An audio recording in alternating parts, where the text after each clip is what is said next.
Hello viewers, welcome to learn computer academy. আমরা চলে এলাম আরো একটা নতুন সিরিজ নিয়ে। আমরা অলরেডি একটা সিরিজ কমপ্লিট করেছি React.js এর।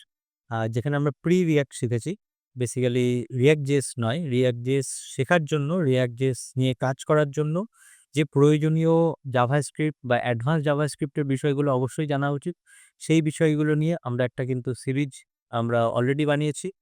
আপনারা যদি এই ভিডিওতে নতুন এসে থাকেন তাহলে তাদেরকে বলব আগে আমাদের ওই ভিডিওগুলো দেখে নিন, ওই প্লেলিস্টটা কমপ্লিট করুন। তারপরে এই ভিডিওতে আপনারা এন্ট্রি নেবেন। তো এখন ওই ভিডিওগুলো আর এই ভিডিওগুলো আপনারা প্যারালালিও দেখতে পারেন, তাতে কোনো অসুবিধা নেই। কিন্তু আমি রেকমেন্ড করব আগে ওই ভিডিওগুলোকে কমপ্লিট করার জন্য। ওকে? আমরা এই ভিডিও থেকে স্টার্ট করব DOM রিলেটেড যে কাজগুলো সেগুলো। এখন সবার ১ম এ জানতে হবে যে DOM কি? কিভাবে DOM অ্যাক্সেস করতে হয়? তো এই ইত্যাদি বিষয়গুলো আমরা আগামী যে ভিডিওগুলো আসবে একে, একে আমরা সব দেখব। কিন্তু আজকে সবার ১ম এ আমরা যে বিষয়টা নিয়ে একটু ডিসকাস করব সেটা হলো আমাদের এটা হলো একটা অফিসিয়াল ওয়েবসাইট। তো এই অফিসিয়াল ওয়েবসাইটটার লিঙ্কটা আপনারা দেখতেই পাচ্ছেন learncomputer.in learncomputer.in এই ওয়েবসাইটে চলে আসবেন। আসার পরে আপনারা যদি এখানে ব্লগে আসেন, তারপরে ব্লগে এসে এখানে দেখবেন আমাদের বেশ কিছু কিন্তু এখানে ব্লগ অলরেডি লেখা রয়েছে। তো সেখানে এসে এই যে ব্লগটা রয়েছে web designer interview questions and answers with app. তো এই যে লিঙ্কটা আছে, লিঙ্কে যদি আপনি ক্লিক করেন তাহলে আপনাকে এই যে ব্লগটা আছে সেই ব্লগের ডিটেইলস পেজে নিয়ে আসবে। তো এখানে আসার পরে এই ব্লগটাকে আপনারা পুরোপুরি স্টাডি করতে পারেন। আর স্টাডি করলে অনেক নতুন জিনিস আপনারা জানতে পারবেন। আর সেই সঙ্গে আপনারা যদি এখানে একটা অপশন রয়েছে দেখুন ইন্টারভিউ প্রেপ অ্যাপ। মানে ইন্টারভিউ এর জন্য যদি আপনি প্রিপারেশন নিতে থাকেন বা নিচ্ছেন এমন কেউ হন, তাহলে আপনি এই লিঙ্কে ক্লিক করবেন। এই লিঙ্কে ক্লিক করলে সোজা আপনাকে এরকম একটা ওয়েবসাইটে রিডাইরেক্ট করবে। এখানে অলরেডি আমরা ১০৮ খানা কিন্তু কোয়েশ্চেন আনসার লিখে রেখেছি, যেগুলো ইন্টারভিউতে প্রতিনিয়ত আ প্রায় প্রত্যেকটা কোম্পানি জিজ্ঞেস করে থাকে। এখানে আপনাদের থিওরিটিক্যাল কোয়েশ্চেন প্লাস কিছু টেকনিক্যাল কোয়েশ্চেনও আছে। সবকিছু মিলিয়ে মিশিয়ে আছে। তো এই যে অ্যাপটা যেটা আছে এইখানে, হ্যাঁ, ডেস্কটপে আপনারা দেখতে পাচ্ছেন আপনাদের প্রত্যেকের কাছে ডেস্কটপ রয়েছে। সেখানে এসে আপনারা এখানে বিভিন্নভাবে এটাকে অ্যাক্সেস করতে পারেন। এখানে আপনি একে, একে এই যে কোয়েশ্চেন গুলো রয়েছে সঙ্গে যদি ক্লিক করেন তাহলে আনসার গুলোও কিন্তু দেখতে পাবেন। আর এর বেস্ট পার্ট হলো আপনি যে কোয়েশ্চেন আনসার গুলো করে ফেলেছেন, তো সেগুলো দেখবেন এখানে কিন্তু মার্ক হচ্ছে ভিউড। তো এখানে আমি ২ খানা অলরেডি দেখেছিলাম কোয়েশ্চেন আনসার। তো সেইজন্য আমাকে কিন্তু ভিউ 2 দেখাচ্ছে। আর এটা কিন্তু আপনার যে কোয়েশ্চেন মার্ক, মানে যেই কোয়েশ্চেন গুলো আপনার দেখা হয়ে যাচ্ছে, আনসার গুলো পড়া হয়ে যাচ্ছে, তো সেগুলোকেই কিন্তু এখানে ডিনোট করছে যে এই ভিউড হিসাবে। আর এটা যদি আপনি রিফ্রেশ করেন ব্রাউজারটা, তাহলে কিন্তু এই যে নাম্বারটা, এই নাম্বারটা এখানে পারসিস্ট হবে। মানে এই নাম্বারটা চলে যাবে না। এবার আমরা এই অ্যাপটা এখনো পুরোপুরি বিল্ড করিনি। আমরা এর উপরে কাজ করে যাচ্ছি। এখানে সবেমাত্র দেখছেন যে ১০৮ খানা কোয়েশ্চেন আছে। আরো কোয়েশ্চেন এখানে এড করব, আরো ফিচার আসবে ভবিষ্যতে। আর যে কোয়েশ্চেন গুলো আপনার দেখা হয়ে গেছে বা পড়া হয়ে গেছে সেগুলোও একটা মার্কড ওয়েতে থাকবে। তো সেই সমস্ত ফিচার গুলো আমরা আস্তে, আস্তে ইমপ্লিমেন্ট করছি। এখন এখানে যে কোয়েশ্চেন যেগুলো রয়েছে সেই কোয়েশ্চেন গুলো আপনি একে, একে দেখতে পারেন, অথবা এখানে সুন্দর একটা আমরা কিন্তু ফিল্টার দিয়ে রেখেছি। এই ফিল্টার ওয়াইজ আপনারা কিন্তু এখান থেকে সার্চ করেও দেখতে পারেন। যেমন আপনি যদি ফ্রেশার হন তাহলে এই অপশনটাকে ক্লিক করতে পারেন। সেখানে দেখবেন যে ৫ খানা কোয়েশ্চেন এসছে ফ্রেশার রিলেটেড। তো আপনি এই কোয়েশ্চেন গুলো আ পড়বেন, সেগুলোর আনসার গুলো রেডি করবেন। এখানে মুখস্থ করার কিছু নেই। পুরো কনসেপ্টটাকেই জাস্ট বুঝতে হবে যে কি ধরনের কোয়েশ্চেন করছে। আর সেই অনুযায়ী আপনাকে আনসার করতে হবে। আচ্ছা। এখন আপনি যদি চান এটাকে একটু আ বাংলায় ট্রান্সলেট করে করতে, আমি ধরে নিচ্ছি যে আমরা যারা বাংলাভাষী আছি, তো তারাই এই ভিডিওগুলো দেখছেন। তো সেইজন্য আপনারা এখানে এসে যদি বেঙ্গলিতে এটাকে ট্রান্সলেট করেন, তাহলে দেখবেন এখানে কিন্তু বাংলাতে পুরো কোয়েশ্চেন আনসার কিন্তু চলে এসছে। এখানে স্পষ্টভাবে আপনার যদি একটু বুঝতে অসুবিধাও হয়, কিন্তু আপনি ওভারঅল কনসেপ্টটা কিন্তু এখান থেকে বুঝে যাবেন। তো আমি আবার ব্যাক টু এখানে ইংলিশ করে দিচ্ছি। তো এখানে ইংলিশ হয়ে যাবে। আর আরেকটা জিনিস হলো, অনেকের মনে হতে পারে যে আমার এই ডার্ক যে থিমটা সেটা পছন্দের না। তো সেইজন্য কিন্তু আপনি এখান থেকে লাইট মোডও করে নিতে পারেন। তো লাইট ডার্ক মোডের অপশনও রয়েছে।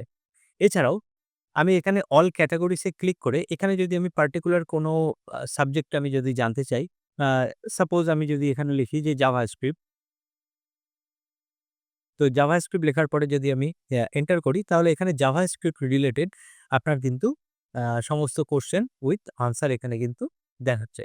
তো এই অ্যাপটা আমরা আরো বিল্ড করছি। আপনারা যদি কোনো ফিচার যদি বলেন যে এই ফিচারটা আনলে সুবিধা হতো, তাহলে আমরা সেইভাবে কিন্তু এটাকে আরো সুন্দরভাবে অর্গানাইজ করব। ওকে? তো এটা ছিল আমাদের ১ম অ্যাপ। তো এই অ্যাপটা কোথা থেকে পাবেন বা এই ওয়েবসাইটটা কোথা থেকে পাবেন আরো একবার রিমাইন্ডার দিয়ে দিই। আমাদের ব্লগে এসে আপনারা যখন এই যে web designer interview questions and answer with app এই ব্লগটাতে আসবেন। এখানে এসে দেখবেন লিঙ্কটা কিন্তু এখানে রয়েছে। এই লিঙ্কে আপনি যখন ক্লিক করবেন তখন কিন্তু আপনার এই সামনেই এই ওয়েবসাইটটা আসবে।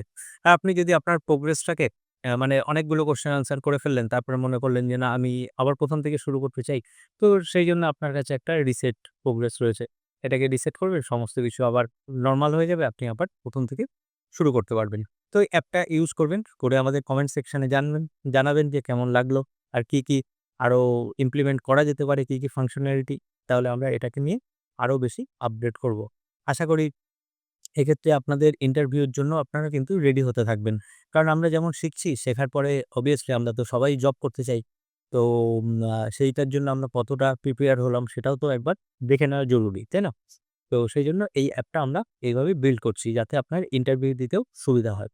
আচ্ছা, এবার চলুন আমাদের সাবজেক্ট যেটা। তো আমরা এই যে সিরিজটা চলবে, এই সিরিজে কিন্তু আমরা শিখব ডম রিলেটেড কাজকর্ম।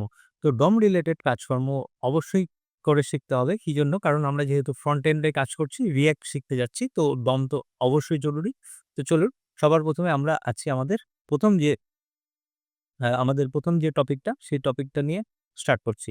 তো একটা বেসিক ধারণা নিচ্ছি। তো আমাদের কাছে এখানে আরো একটা অ্যাপ আছে। আমাদের পার্সোনাল অ্যাপ, নিজেদের একটা বানানো অ্যাপ। এই যে লিঙ্কটা আছে, এই লিঙ্কটা আপনি যদি টাইপ করেন যেমন playground.learncomputer.in/domtreeviewer আমরা এই লিঙ্কটা কিন্তু আমাদের কমেন্ট সেকশনে দিয়ে দেবো। সেখান থেকে আপনারা পেয়ে যাবেন। এখানে এসে ভিজিট করতে পারেন। আপনারা এক্সপেরিমেন্ট করতে পারেন। তো আমরা এখানে কি শিখব? তো সবার ১ম এ স্ক্রিনে যেটা দেখতে পাচ্ছেন, এটা যদি আমি এখন আ এক্সপ্লেইন করি যে সিম্পল ওয়েতে যে আমরা DOM ট্রি ভিউ দেখতে চাই। যে আমরা যে কোডগুলো লিখছি না HTML এর, যে HTML এডিটরে আমরা যখন যে কোডগুলো লিখছি, সেই কোডগুলো অ্যাকচুয়ালি ব্রাউজার কিভাবে নিজের কাছে প্রেজেন্ট করে, নিজের কাছে রিপ্রেজেন্ট করে। এটা হলো একটা ট্রি ভিউ। দেখতেই পাচ্ছেন এখানে কিন্তু লেখা রয়েছে যে DOM ট্রি ভিউ। অর্থাৎ আমরা যে যত সমস্ত ট্যাগ লিখছি না, প্রত্যেকটা ট্যাগ কিন্তু ট্রি আকারে সাজানো আছে। ঠিক আছে? আর এটার লাইভ প্রিভিউ কিন্তু আমরা এটা দেখতে পাই। তো এই যে মিডল এর যে সেকশনটা সেটা কিন্তু আমাদের চোখের সামনে কখনোই আসে না। আমরা জানতেও পারি না। তো আপনারা যদি কখনো ইন্সপেক্ট করে দেখেন দেখবেন যে আমরা যে HTML টা লিখি অ্যাজ ইট ইজ কিন্তু সেটা দেখিয়ে দেয়। কিন্তু কিভাবে ট্রি আকারে সাজায় সেই বিষয়টা কিন্তু আমরা অতটা ক্লিয়ারলি বুঝতে পারি না। তো সেইজন্যই আমরা এই স্পেশাল যে অ্যাপটা আছে, সেই অ্যাপটা বিল্ড করেছি যাতে ভিজুয়ালি আমরা বুঝতে পারি।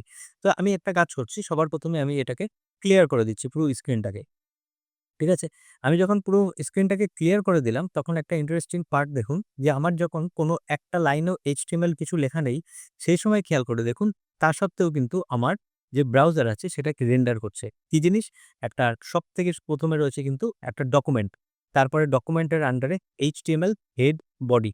অবশ্যই এটা দেখতে পাচ্ছেন যে এই ৩ টে ট্যাগ কিন্তু রয়েছে। তার মানে আমি যদি ব্রাউজারে কিছু নাও লিখি, আমার এডিটরে কিছু নাও লিখি, ব্রাউজার কিন্তু এই ৩ টে ট্যাগকে কিন্তু এখানে অবশ্যই রাখছে। আর প্রত্যেকটা জিনিস কিন্তু ডকুমেন্ট নামে কোনো একটা অবজেক্টের আন্ডারে আছে। ওকে? এখন আমি যদি এই ব্রাউজারটাকে একটু রিফ্রেশ করি, দেখুন এই ব্রাউজারটা আমি যেই রিফ্রেশ করলাম, তো আগে থেকে আমরা কিছু এখানে কনটেন্ট লিখে রেখেছি, সেগুলোই এখানে কিন্তু এনালাইজ করছে। এখন যে বিষয়গুলো জানতে হবে যে প্রত্যেকটা জিনিস কিন্তু এখানে নোড। ওকে? প্রত্যেকটা জিনিস নোড। আবার এটা Node.js এর কথা মনে করবেন না। প্রত্যেকটা জিনিসকে কিন্তু নোড বলা হয়। আপনি এখানে যা দেখতে পাচ্ছেন, যেমন এই যে HTML, হেড, টাইটেল, এখানে যে টেক্সটটা দেখছেন এটা হলো একটা টেক্সট নোড। ঠিক আছে? তো আমরা এখানে যে এই যে টাইটেলের মধ্যে যে টেক্সটটা লিখেছি, তো সেটা হলো কিন্তু একটা টেক্সট নোড। আমরা যদি এখানে একটু ইন্সপেক্ট মোড অন করি তাহলে আরো ক্লিয়ার দেখতে পাবো। তো এখানে খেয়াল করে দেখুন, আমি যদি এখানে ক্লিয়ার করি তো এখানে মানে ইন্সপেক্ট করি তাহলে দেখুন এই যে HTML DOM দেখাচ্ছে, তারপরে এখানে হেড আছে, li আছে, তারপর এখানে H2 আছে, এখানে আরেকটা প্যারাগ্রাফ রয়েছে। তো সেটা হলো তার ভিতরে কিন্তু দিস ইজ স্যাম্পল ডম। তো এই পুরো স্ট্রাকচারটা যেটা সেটা কিন্তু একটা ডম ট্রি। তো ব্রাউজারকে প্রত্যেকটা মুহূর্তে কিন্তু এরকম ট্রি স্ট্রাকচার মেইনটেইন করে যেতে হয়। আর তারপরেই সেই পার্টিকুলার কোনো টেক্সটকে এখানে রেন্ডার করতে হয়। আর যদি আমরা কোনো ডাইনামিক্যালি কোনো li বা কোনো প্যারাগ্রাফ বা কোনো অ্যাঙ্কার এড করি বা রিমুভ করি তো সেই সময় কিন্তু আবার রিপেইন্টও করতে হয়। ব্রাউজারকে। তো প্রত্যেক মুহূর্তে এরকম স্ট্রাকচার কিন্তু মেইনটেইন করে যেতে হয় ব্রাউজারকে। তো এটাই কিন্তু DOM ফ্রি। এখন কয়েকটা বিষয় আমাদের এখানে জানার। সেই বিষয়টা হলো যে আমাদের কারো কনফিউশন থাকে যে এলিমেন্ট, ট্যাগ, নোড, তারপর আপনার মা এ এই যে এই বিষয়গুলো এগুলো কি অ্যাকচুয়ালি? তো সবার ১ম এই যেটা বলব যে নোড, এই যে ওয়ার্ডটা, এই নোড ওয়ার্ডটা হলো আপনি এখানে যা দেখতে পাচ্ছেন প্রত্যেকটাই কিন্তু নোড। প্রত্যেকটা এলিমেন্ট কিন্তু একটা নোড। তো এলিমেন্ট কোনটা? যেমন আমি যদি এখানে দেখাই ধরুন এই একটা এলআই আছে, তাই না? তো এই এলআইটা বা এই যে H1 টা তো এটা হলো একটা এলিমেন্ট নোড। তো এলিমেন্ট নোডটা কি দিয়ে শুরু হয়েছে? একটা ওপেনিং ট্যাগ H1, একটা ক্লোজিং ট্যাগ H1। তো এই দুটো কিন্তু ট্যাগ। এই যে ওপেনিং যেটা হচ্ছে সেটা হলো একটা ওপেনিং ট্যাগ। এই H1 যেটা শেষ হচ্ছে সেটা কিন্তু একটা ক্লোজিং ট্যাগ। আর এর ভিতরে যে টেক্সটটা রয়েছে সেটাকে কিন্তু বলা হচ্ছে টেক্সট নোড। আর ওভারঅল এই যে পুরো জিনিসটা এটা কিন্তু এলিমেন্ট নোড। ওকে? আর এর ভিতরে অ্যাঙ্কারের ভিতরে খেয়াল করে দেখুন এখানে একটা href রয়েছে। এটা কিন্তু একটা অ্যাট্রিবিউট রুম। তারপর এখানে আমি যদি একটা আইডি কোথাও প্লেস করি, তো ধরুন আমি এখানে একটা আইডি লিখছি। ID equals to heading, heading. তো এখানে আমার অটোমেটিক এখানে চলে আসছে। দেখছেন আইডি। তো এটা হলো একটা অ্যাট্রিবিউট, আপনার নোড। তো ইচ অ্যান্ড এভরিথিং কিন্তু নোড। এইগুলোকেই কিন্তু আমাদের মডিফাই করতে হয়। এইগুলোকেই কিন্তু ম্যানিপুলেট করতে হবে। ওকে? তো এটাই হলো আপনার DOM রিলেটেড সমস্ত কাজকর্ম। আচ্ছা, এখন এই যে পুরো যে আ স্ট্রাকচার যেটা, সেটাকে নিয়ে যদি আপনি আরো এনালাইসিস করতে চান, তাহলে এখানে কোড লিখতে পারবেন। কোড লিখে এটাকে এনালাইসিস করবেন। আর এই জিনিসটাকে আপনি এক্সপ্যান্ড করতে পারেন, কোলাপস করতে পারেন। ঠিক আছে? আরো ফিচার রয়েছে। আপনি কোন পার্টিকুলার জিনিসকে সার্চ করতে পারেন এখান থেকে H2 ধরুন H2 তো তাহলে দেখুন এখানে H2 এসছে। তো এরকম অনেক ফিচার এর মধ্যে দেওয়া রয়েছে। আপনারা একে এক্সপেরিমেন্ট করে দেখতে পারেন। আমার মনে হয় যে আজ পর্যন্ত হয়তো এইভাবে অন্য কোনো চ্যানেলে বা অন্য কেউ আপনাকে হয়তো এরকম DOM ট্রি সাজিয়ে চোখের সামনে কিন্তু এনে দেখায়নি। যেটা ব্রাউজার বানাচ্ছে বিহাইন্ড দ্য সিন। আর এই পুরো প্রজেক্টটা কিন্তু আমাদের জাভাস্ক্রিপ্ট দিয়ে বানানো। পুরো ভ্যানিলা জাভাস্ক্রিপ্ট দিয়ে। তাহলে বুঝতেই পারছেন যে ভ্যানিলা জাভাস্ক্রিপ্ট কতটা পাওয়ারফুল। তো ওভারঅল এই জিনিসটা এক্সপেরিমেন্ট করে দেখবেন, ডম ট্রি সম্পর্কে আরো ধারণা নেবেন। তাহলে কিন্তু React এ আপনাদের কাজ করতে খুব সহজ হয়ে যাবে পুরো বিষয়টা। আমাদের এখানে ছোট্ট একটা ফিচারও দেওয়া আছে লাইট মোড, ডার্ক মোড। তো আমি জেনারেলি লাইট মোড অতটা পছন্দ করি না কারণ চোখে কিন্তু খুব হার্ট করে। তো এখন এই পুরো জিনিসটাকে আপনারা এক্সপেরিমেন্ট করুন। আর সবশেষ আরেকটা জিনিস ইন্টারভিউতে অনেক সময় কোয়েশ্চেন করে যে ১ম যে লাইনটা লেখা থাকে যে ডক টাইপ HTML এটা কি?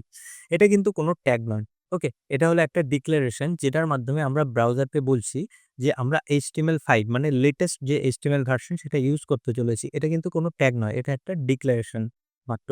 তো আমরা পরবর্তী ভিডিও থেকে দেখব যে প্রত্যেকটা এলিমেন্টকে বা প্রত্যেকটা নোড আমরা বলতে পারি যে প্রত্যেকটা নোডকে আমরা কিভাবে ম্যানিপুলেট করতে পারি। প্রত্যেকটা নোডকে আমরা এড করা, রিমুভ করা। ওকে? আমরা তো এতদিন HTML দিয়ে বানাচ্ছিলাম। তো HTML দিয়েও করব না। আমরা এবার থেকে জাভাস্ক্রিপ্ট ইউজ করে করব। ঠিক আছে? তো জাভাস্ক্রিপ্ট ইউজ করে আমরা পুরো এরকম একটা সেকশন বানিয়েও ফেলতে পারি। জাভাস্ক্রিপ্ট লিখে। তো সেই বিষয়গুলো আমরা কিভাবে করব? সেটাই হলো আমাদের দেখার বিষয় এই সিরিজে। আমরা মেইনলি ফোকাস রাখবো। এমনভাবে আমরা ডমটাকে শিখব যাতে আমাদের React এ পুরো জিনিসটা জলভাত মনে হয়। ওকে? আর এখানে আরো একটা জিনিস মনে রাখতে হবে যে এবার থেকে আমরা HTML এ যে কাজগুলো করি, HTML এর যে CSS আমরা HTML এর সঙ্গে কানেক্ট করে যেভাবে CSS কে ম্যানিপুলেট করি, তো সেই সমস্ত কাজটা আমাদের মেইন ফোকাস রাখতে হবে জাভাস্ক্রিপ্ট এর মাধ্যমে করা। তাহলেই কিন্তু আমরা বুঝতে পারবো যে React অ্যাকচুয়ালি করছেটা কি। হঠাৎ করে React কিন্তু শুরু করে দিলেই হয় না। আগে যদি আমরা বুঝতে না পারি যে অ্যাকচুয়ালি React কেন শিখবো, শিখে আমার লাভটা কি? তো না হলে শেখাটা কিন্তু সম্পূর্ণ হয় না। তো সেইজন্য আমরা এই সিরিজটা খুব মন দিয়ে দেখব। আমরা আশা করছি আপনারা বা অনেক বেশি আমাদেরকে সাপোর্ট করবেন। আমাদের ভিডিওগুলো লাইক করবেন, শেয়ার করবেন। তাহলে আমরা আরো সামনে এগিয়ে যেতে পারবো। ওকে? তো আর যে সমস্ত আমি ওয়েবসাইট গুলোর নাম বললাম, যেমন আমাদের ১ম যে ওয়েবসাইটটা রয়েছে মেইন যে অফিসিয়াল ওয়েবসাইট সেটার লিঙ্ক থাকবে। এই ব্লগের লিঙ্কটা থাকবে। আর এছাড়াও আমাদের এই যে যেখানে প্লেগ্রাউন্ড যেখানে আপনি এক্সামের জন্য আপনার ইন্টারভিউ এর জন্য প্রিপারেশন নিতে পারবেন। সেখানে কোয়েশ্চেন আনসার থাকবে। আমরা ক্যাটেগরি ওয়াইজ আরো ইন ডেপথ এটাকে নিয়ে যাব। আপনাদের যদি কোনো সাজেশন থাকে অবশ্যই আমাদেরকে জানাবেন। আর আপনি এখানে ডম নিয়ে আরো বিভিন্ন এক্সপেরিমেন্ট করতে পারেন, দেখতে পারেন। আগামী ভিডিওগুলোতেও দেখব আমরা এখানে কিভাবে ম্যানিপুলেট করতে পারি। আজকের ভিডিওটা এই পর্যন্ত। আমাদের পরবর্তী ভিডিওতে আবার দেখা করব। ধন্যবাদ।